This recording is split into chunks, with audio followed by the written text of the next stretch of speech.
Hello. Today I'll be interviewing the founder and CEO of LiveYourTruth Lab, Jillian Bradford.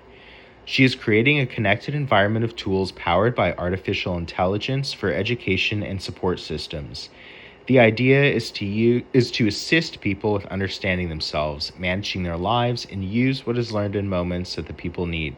Her background is in psychology and neuroscience, with her career intersection between human behaviors, tech, education, and lived experiences.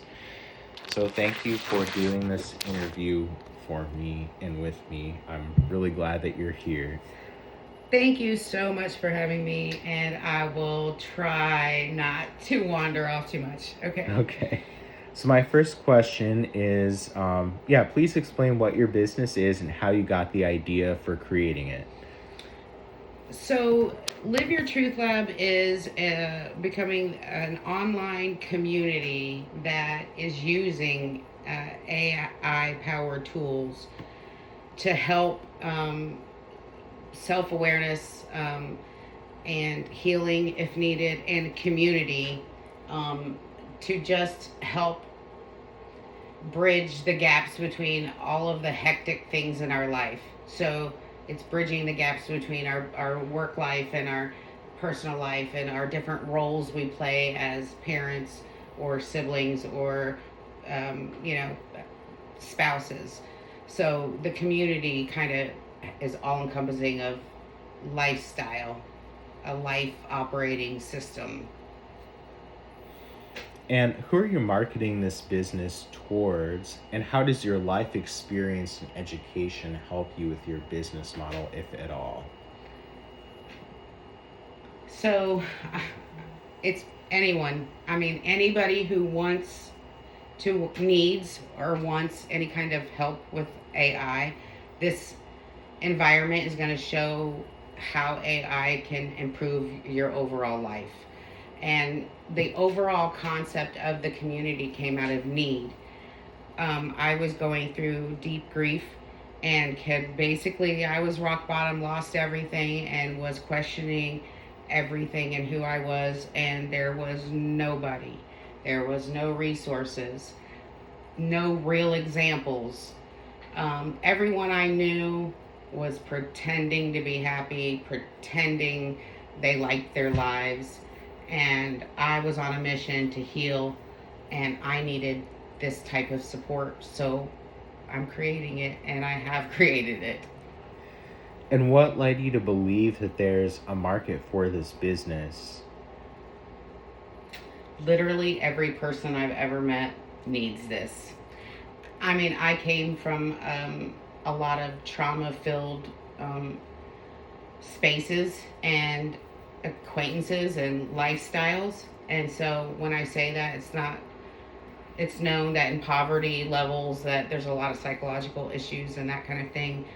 And it's hard to get out. And tools are either not available or they're expensive. So the idea was that I healed myself in my room alone with free tools.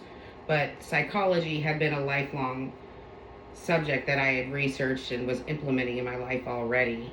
So it was easy for me to know where to go find things. But I realized nobody else did, and they were leap years behind what some of my thinking was in modern psychology and the use of AI. And the spectrum is humongous. So of what people believe and what they use and what they even think can happen with these tools, and the awareness of it's really just a tool to help them work through their life problems. Whatever the problem is, it doesn't matter. The tools are there to help you. Just a follow up on that, how do you plan to address any potential changes in the market, like if there was an economic downturn or if someone else came up with a similar model, or even if more than one person did, how do you plan on addressing that challenge? And they will. And they absolutely will. But so the thing is the support that I'm building behind it. So the model that I'm kind of gonna be testing now is that I can deliver you a personalized AI brain that works with you directly in your own life however you want. It's customizable. That then kind of leads into the whole bigger community where there's a lot more resources, but they can work independently of me. People are going to have this same, they're going to realize they can build their own, they can make this eventually. I mean, this is 5 years of me working on this, but other people will realize they could work on it and make these. So that's going to happen. Um, so my story and the support that I give in the community and the bigger picture of the whole that I see with the community is what I feel is going to be different than everybody else who just says, here's another app, bye, and they take their hands away. That's not really, that's just the beginning. That's the front door to the bigger world, the app. Do you see any historical parallels with the AI revolution in your business? Anything that's happened in the past that you automatically think of that you can relate it to? Oh, yeah. I mean, it's like this is going to, we're at this turning point where I can see how AI is going to turn everybody's life. It's not just mine, but and in this kind of technology, what I'm talking about, once they realize what the technology can do in their own real life, we weren't given this. Even 6 months ago, we weren't given this type of technology. It was being held at the higher levels of whoever has it. But now with this power and cheap, relatively cheap, um, but people are scared of it and they don't know what to do with it. But once they do, it will change the trajectory of their life. Then, and I believe as a collective that it will change the awareness of as a literally as a collective. I don't know what other words to use, but I do believe that will happen, and not just for my community, my app, but the intelligence itself. So, my own research project for the class focuses on the invention of the airplane, and it touches on the relationship in aviation in the early 20th century between government funding for the aviation industry and private businesses that emerged in the industry. Sometimes they cooperated and sometimes there was some butting of heads. Do you see any potential parallels with your own business or with AI as a whole? Yes, there are parallels. That is going to happen. People are going to realize once they understand how the intelligence works and how it will help their business and their personal life, they don't need government help as much. Like, they'll be able to be running their businesses. It's still a maze. It's still a lot. There's still a lot out there. But in the next few years, and I mean, they're, whoever they are projects, that their small businesses are going to be like insane numbers in the next few years because of this. We're running them out of our bedrooms, my CEO is me, the worker is me, like everything is me. But it's just, I lost track of what I was saying.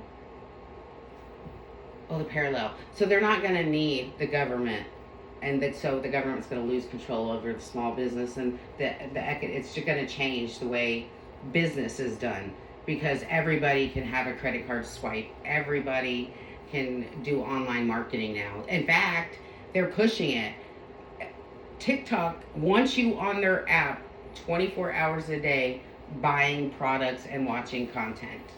So, still lost it again.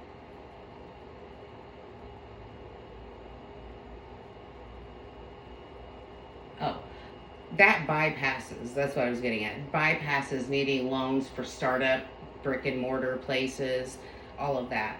So that's how I see like that's going to change, because government can't get in. It's not going to be needed. It's not going to be needed. I mean, I have other government views on things, but it's just going to change how business is done in general. It's all going to be digital. It's all going to be online. We're going to have to force people to go outside to go to the park, you know. And going off of that, how do you foresee government interaction with businesses that involve AI, including your own, if at all? For example, the debate now over AI data centers being built, there are a lot of people who are opposed to them because of any environmental or economic impact on their own lives. And there are others who think that we need to build these data centers for our own economic future and to compete with countries like China. That one's a great question, isn't it? So I'm at the point where it's inevitable. I mean, I don't know how to stop it. And yeah, we do need to be able to compete. I just heard an example of a man who said that, and he's can have top pick of schools in the whole nation. And he's trying to get his toddler into the most prestigious pre-K program. And they get in there finally, and basically AI is banned, and they have a strict no AI rule. This guy was the king of AI his whole life. He's selling AI. He's like, I can't have my kids growing up. We're doing it at home. Like, they need to learn this. And he mentioned that when he was doing his research, that China, it's required that AI is integrated into all of the education. So we're trying to suppress it in our education modules, and I think that is wrong because it's not going anywhere. In terms of like the database, the centers, it sucks, man. I don't know. I don't know what the right answer is to that, to be honest. That's going to be one of those ongoing like arguments that never stops. But in terms of government funding, I believe that most of the government funding for all kinds of research in all kinds of areas, whether it's education or science or NASA or whatever, have all been cut because they're basically funding anything AI generated. So they have taken funds from all these more natural reasons that we may need the money and said, no, we want to pour all this money into AI. So, I mean, the government's telling you to do it, and I think that it will make a better society eventually. We just got to get there. Going off of that, I just want to touch up on how about 110 years ago, give or take a few years, the taxi cab, for example, in New York City, replaced the horse and buggy for getting people around. And now Uber or Lyft are surpassing taxi cabs in kind. So going off of that, how do you reconcile AI's potential replacement of certain jobs in our own era, and or how do you advocate protection for existing jobs that AI could potentially harm or replace? So, this question, okay, seriously, 2 days ago I would have had a different answer. Yes, AI is going to take jobs. Yep, it's already happening. Okay, it is happening. We know it's happening. And it's going to continue to happen. And the smart people that are realizing how they're telling the big companies how to make it work even faster will happen. But that's where not just me, but the people like me are. I'm coming in behind that, going, "You don't need that silly old job." You know, how many midlife crisis people say, "This is not who I am. I'm a corporate. I quit, and now I sell hamburgers at the park, and I love my life." You know, and that happens. You get to a point, you know, a lot of times. So your corporate job might not be available anymore. But now, and with the technology, with the type of app and community, I'm saying you can cultivate a life that you really actually want. So you're making a job. And a lot of people are this is self-employment, run self businesses. Everybody's doing their dream jobs now. So I was thinking about this, like, for my own children, because they have low level paying jobs. They're the laborers of the laborers. They're going to be the first jobs to go. The cashiers aren't needed anymore, all of that isn't needed. They hate those jobs. They don't want to do those jobs. They have to do those jobs. Well, again, with the same answer, that now that they don't have to work this job, now that they have this technology, you can literally cultivate the type of job that you want. I have every day I think of new ways, new jobs that you could try to market your way into being self-employed. And if your life is good and you're not holding on to all these resentments from living a life, and you're in alignment, then it works better. Going off of that, I think about in certain parts of history how a lot of industries were changed due to unforeseen circumstances, like the invention of the cotton gin, for example. To what level do you think that, for example, COVID and the work from home environment spurred the environment in AI's favor? Mm-hmm. Going off of what you were just talking and about. And absolutely, it was a turning point in my life. I went work from home during COVID, and never went back to a job again, and I never will. That was the point. A lot of people did, and it created a lot of at-home jobs, and people were more productive because they were happier, and they could be more productive at work because they weren't spending so much energy trying to get to work and then deal with coworkers and then getting home from work. Life was just better, and that's kind of the idea. And then people were way more. I mean, we're 6 years in now, but like that was 2020. Using ChatGPT, for instance, that was kind of the OG one, right? Like, what is it? And everybody kind of uses it as a Google. And I realized a long time ago, because I was using it for different reasons, for research and stuff, like it was a research partner for me, for my own life, for my own healing journey, which is what this all came about, was because it became my partner, my research journey, and how to heal. What would you say to lawmakers and other entrepreneurs who argue that the work from home environment, including AI now, is harmful to academia or the workforce? It's harmful to academia. Only the protectors of the people who want to make it a lucrative business don't want us to have this technology. But so it will impact it. Why do I need to go to college? I mean, especially if we're using AI with toddlers, which like if we're doing it, if we're integrating it, and it literally would become like your twin. You never outgrow it. It grows with you. Why do you need to go to college? I mean, you kind of have everything at your fingertips, and they know that. So everything just kind of becomes a money thing. I forget the second part of the question. For those who argue, lawmakers, for example, like here in Philly, there's a push by the mayor, Sherelle Parker, to get people back into the office from work from home. And some of them would argue that work from home, including AI jobs, might be harmful for the workplace. Do you have any tips on that, or any argument? Yeah, business buildings are about to close. The brick and mortars are about to close. They just are. They're not needed.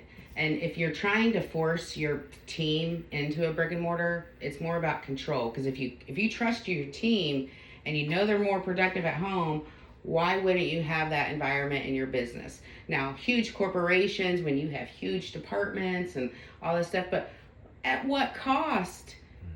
That they're having it's a thing about control. Like some businesses, if you're led by the SEC or something, okay, that makes way more sense, right?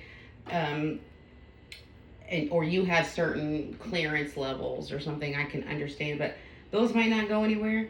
But overall, I do think that it is, and I think they're just going to realize people are either going to quit. Like, if you force me back into the office, I'll quit. Because why? I can go build my own life with AI. I don't have to come and do your job in the brick and mortar. So if you can't be flexible with me, I can create a job. And it's true. So this, you would say, is like akin to, for example, what happened last decade with the shopping mall as it declined and more people went into online shopping. It's naturally going to happen no matter what, and we should adapt. Agreed. I mean, I don't know. I don't see how we stop it. And government's funding it and they're pushing it. And I mean, it's being shoved down my throat. I mean, I'm in the world, but it's like, here's our new technology. Here's another app with new technology. And I mean, it's every day. It's like a new app that's saying, we're the best. No, we're the best. And it's like, every day I'm going, is this better? Is this doing something different? And it's coming down the pipeline fast because the word is spreading because of the technology very fast, especially I with the community that, like, the computer programmers and the people who are in these kind of industries already. They've had years of experience of dealing with this kind of stuff, so it's the word's out. Mm-hmm. And how has, even within AI in the last 2 or so years that it has become more popular, how has the rapid pace of technological change, even in AI, altered your business path and vision, if at all? Absolutely. So 6 years ago, I'm going to say 5 years ago, I had a dream of like a community that I wanted to build, and I could see how things worked. I didn't know at all what that meant. But that's been 5 years of me being consciously, almost full-time, working on this concept of this community and self-teaching myself tools like website building and coding and all these tools that were necessary that you had to have to do this. So I've been self-teaching myself. Over this last year, there's been all these apps that keep coming up and saying, oh, this app will do this, and this app will, you don't need to code. Code is now in ChatGPT. Code is now in Claude. So that's been around for a while, but I didn't still understand what it meant. The coders did, but the regular people didn't quite understand what that meant at the time. So I was still out doing self-thing, still going, 5 years, I don't know how my dream comes together. And there, in the last 6 months, I have had I'm going to say five, like, epiphanies or, step ups where I was like, oh, that's how it works. Oh my gosh, this is how it works. But still, how? Like, still doing this how thing. And I'm going to tell you, this last 4 days has changed everything. And now I'm up there building an army. Like, I went from how do I do it and self-teaching to, oh, I know, I'm building, like, I know what I'm doing, purposefully building. And now I can see my dream in a better way than I ever could before. And that literally just from getting some knowledge over the some clarification, really, because it's the same technology that I've been playing with. But finally somebody said, yeah, but just tweak it a little bit like this. And then it was like, oh, I can do it. I can do this. Oh, where 6 months ago you couldn't do it. 3 months ago you couldn't do it. Or you had to pay a lot of money. I'm doing this stuff for free. Or $20. I pay chat. But I don't pay any. I'm going to cancel. I had all these apps because I thought I had to, and I don't. So I can see my business up and running and profitable and making sustainable living for me within the next 6 months. And that's at a slow pace because it's building really fast. So a week ago, I still didn't know what I was doing. I was just chugging along, and now I know everything I need to know. So, And how would you describe your company culture and philosophy, especially as it relates to hiring practices or promotions, if you bring on other employees? And going off of that, we were talking earlier a lot about people making their own individual kind of AI based work or field. How do you think that will impact on a broader level hiring practices or the hiring culture?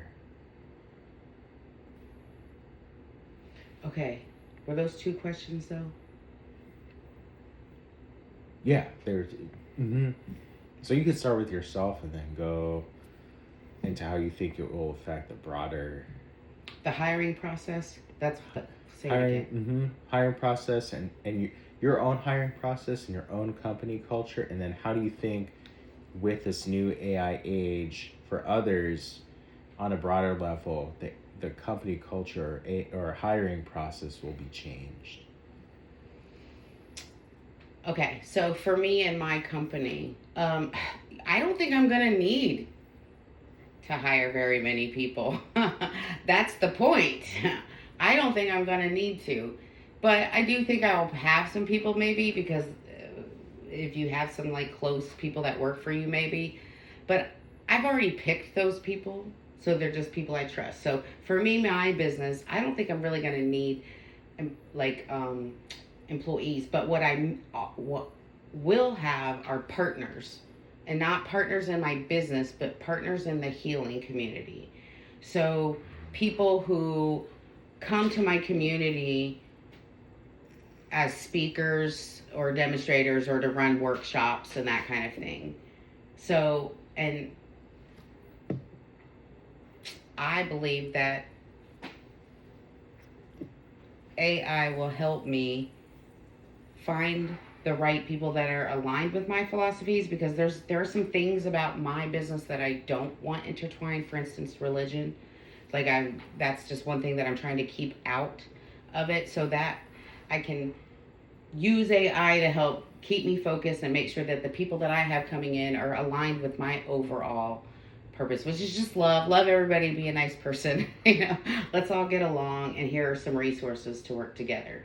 So when it comes to hiring practices, I mean, yeah, the whole world is about to change. So this is going to change because I think there's going to be a point where you have to present a digital card to a hiring manager. So I think at some point very soon, they're going to know you. It's almost like the FBI behind. Like, it's like, here's everything you know, and it's just going to be there because that's what the internet gives you that quickly. So it's going to just be like a wrapped present to the interviewer. So there is no lying, there is no whatever. And I think people are just, it's going to go back to like the practice of gut. What does my gut tell me about this person? Do I trust this person? Do they align with what I'm saying? It's not just their digital card, but it's going to be able to rule out some really bad hires. So would you say that your business venture is set up to change or disrupt the AI field as it is right now on the whole, or would you say it's meant to expand and build upon that field as it currently exists?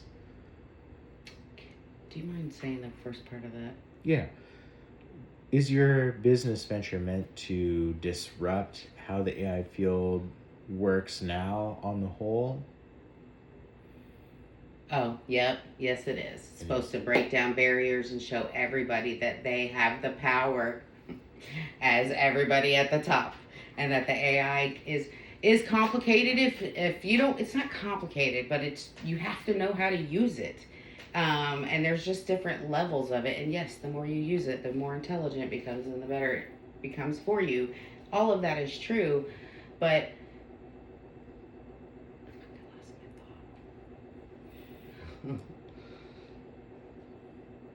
you're trying to personalize it in some way. Oh, yes. I mean, absolutely. But it was talking about, yeah, I'm here to interrupt. Okay, so that was what it was. I'm here to interrupt because right now people feel trapped, like in general. The worker they feel trapped in their jobs. They have no other choice. They're overwhelmed and they can't do anything.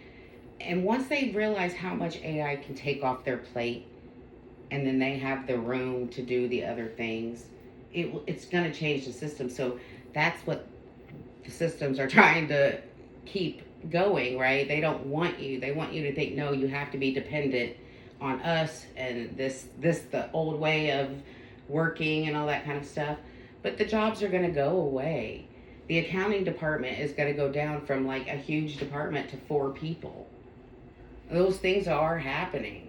So it's like empower these people and let them know what they can do. Just don't fire them and say, AI took your job. Like, give them an alternative and teaching them what AI can do to help make their life better is a big underlying part of my platform. It started as a healing community, but now I realized how much AI plays a part in it. How do you think that, so there's a lot of changing consumer habits here in America, for example, like just like I mentioned earlier, people went from going to the shopping mall in the last 40 years to this decade, or even early in the last decade, shopping online more, um, things like that. How do you say that changing consumer habits in the US, especially as it relates to different generations of people, so younger millennials or Gen Z, for example, how do you think that will impact your business model, if it impacts it at all? So, knowledge is power, so they say. But then they also say it's not actually powerful until you implement it, right? So the idea is to use the artificial intelligence to blast knowledge and empower the younger generations.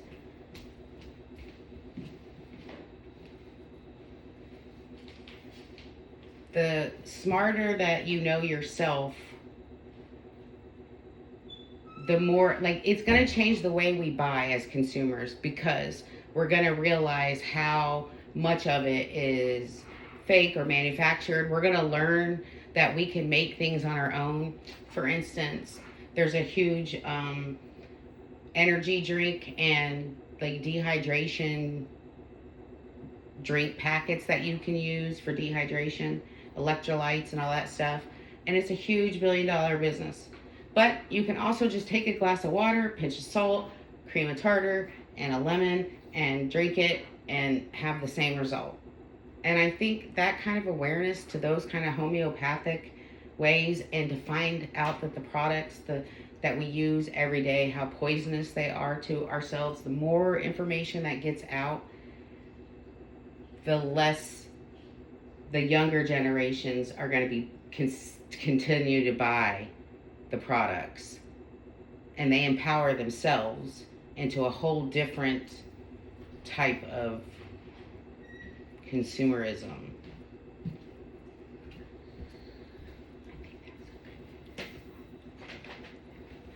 Okay, and 2 more questions before we close. What would you say to some people who are afraid of, along the lines of movies like Terminator or The Matrix, how AI could go wrong? What would you say to those people?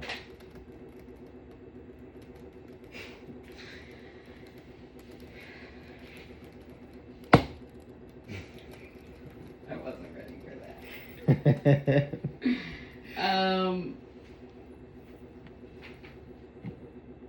Oh my God, I wasn't ready for that. Okay, so I mean, I actually have kind of different answers, and that's not true. I actually believe some of that. So, like, I'm just going to be honest. I actually think you put power in the hands of evil, evil comes out. You know, with great power comes great responsibility, right? Marvel taught us all these things. So, but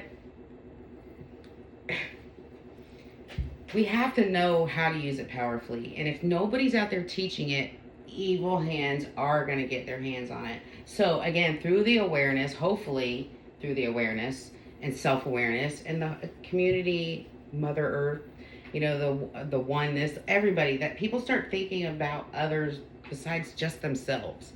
So, as they're learning, they're realizing that it's way bigger than just themselves. So, that is kind of the turning point. Mm-hmm. Okay. So relating back to your business model, but on a broader perspective, how do you see AI impacting the fields of psychology and even sociology, for that matter? Because they're both kind of related. How do you see AI improving upon or impacting those fields, or if there's a negative impact that you see, you could also comment on that. The negative impact, let's talk about that first. The negative impact is that if you haven't trained your AI, if you haven't trained them, then they're just going to go to Reddit or Google and get generic answers. And if you don't know that, you're not getting correct type of things. But on the other side of that, and yes, and then now you're down in these bad paths thinking that AI is your therapist, when it's just getting Google answers from the most things people talked about when the word depression came up. They're generic. So if you haven't trained it, but you can train it, they can be trained. And then you have specialized ones that are trained on psychology. So not only can that happen, but I hope, my biggest hope is that the people that are in the mental health field learn they're not getting to use it during the education process, during college and stuff. And I'm hoping that out in real world practice they use it to make themselves better. Like the use of AI can help you as a therapist. Now, you can't copy and paste, like I said, if you don't have specialized training, but it can help you come up with strategies and think of things you didn't think about. Or, but you don't just copy and paste. So if people don't know that, and that was happening. I think I heard in the news, a therapist was like just copy and pasting and like giving somebody stupid answers. And that happened. So good, bad, right? But I'm hoping that the AI really empowers the way people get information. But I realize that just like a brain, AI is can be very complicated, and that's the intelligence. That's the intelligence that people go, I don't understand, and everybody's just going, here, look at all this, and it's overwhelming. We're like, oh my gosh. But there can be user interfaces that, and that's kind of my idea, is they don't need to see everything that the powerful AI guy can do, right? But they need to know how to use it. That's the empowerment, to learn how to use it to make everything better. I think I've wandered, but. And finally, where can people find your business or reach out to you if interested? LiveYourTruthLab.com. And that is my first site, and I'm building a new community currently. But that's the best way to get a hold of me. All right. Thank you so much for this interview, and I really appreciate it. Thank you so much for your time.